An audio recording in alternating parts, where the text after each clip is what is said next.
বিসমিল্লাহির রহমানির রহিম। আসসালামু আলাইকুম রহমতুল্লাহ।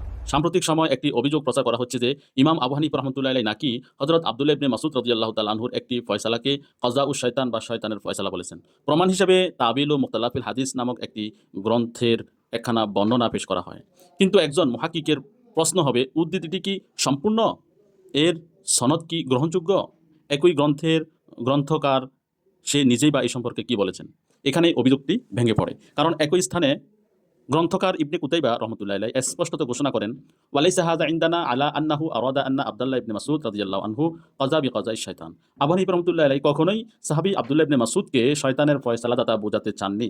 তিনি আরো বলেন, ওয়ালাকিন্নাহু আরাদা আন্না হাযাল হাদিসা কাযিবা আলা আব্দুল্লাহি রাদিয়াল্লাহু আনহু। ইমাম আবু হানিফার আপত্তি ছিল বর্ণনার সত্যতা নিয়ে, সাহাবীর ব্যক্তিত্ব বা বিচার নিয়ে নয়।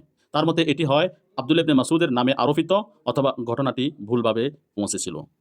অতএব লেখকের ব্যাখ্যা বাদ দিয়ে কেবল উদ্ধৃতির প্রথম অংশ উদ্ধৃত করা গবেষণার মৌলিক নীতির পরিপন্থী। এছাড়া বর্ণনার প্রধান রাবি আলী ইবনে আসেম সম্পর্কে মুহাদ্দিসদের মূল্যায়নও অত্যন্ত কঠোর। ইমাম নাসাই রহমতুল্লাহ আলাইহি বলেছেন, মাতরুকুল হাদিস অর্থাৎ আলী ইবনে আসেম তিনি হাদিসের জগতে একজন পরিত্যাজ্য। ইমাম ইয়াহইয়া ইবনে মাঈন রহমতুল্লাহ আলাইহি বলেছেন, লাইসা বিশাইইন অর্থাৎ তিনি গ্রহণযোগ্য কেউ নন।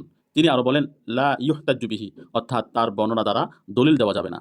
ইমাম ইবনে হাজার আসকালানী বলেছেন, ইউখতি কাসীরান অর্থাৎ তিনি অধিক ভুল করতেন। অতএব একটি সমালোচিত সনদ, প্রসঙ্গ বিচ্ছিন্ন উদ্ধৃতি এবং গ্রন্থকারের সুস্পষ্ট ব্যাখ্যা উপেক্ষা করে ইমাম আবু হানিফা রহমতুল্লাহ আলাইহির বিরুদ্ধে অভিযোগ প্রতিষ্ঠা করা এটি সম্পূর্ণ অগ্রহণযোগ্য। সিদ্ধান্ত একটাই, ইমাম আবু হানিফা রহমতুল্লাহ আলাইহি সাহাবী আব্দুল্লাহ ইবনে মাসউদ রাদিয়াল্লাহু তাআলা আনহুকে শয়তানের ফয়সালাদাতা বলেননি, বরং তার আপত্তি ছিল বর্ণনার গ্রহণযোগ্যতা নিয়ে। তাই প্রচলিত অভিযোগটি প্রসঙ্গ বিচ্ছিন্ন, দুর্বল, সনদ নির্ভর এবং গবেষণাগতভাবে অগ্রহণযোগ্য।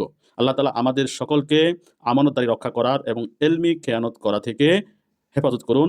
ইনসাফের সঙ্গে সত্য অনুসরণের তৌফিক দান করুন। আমিন।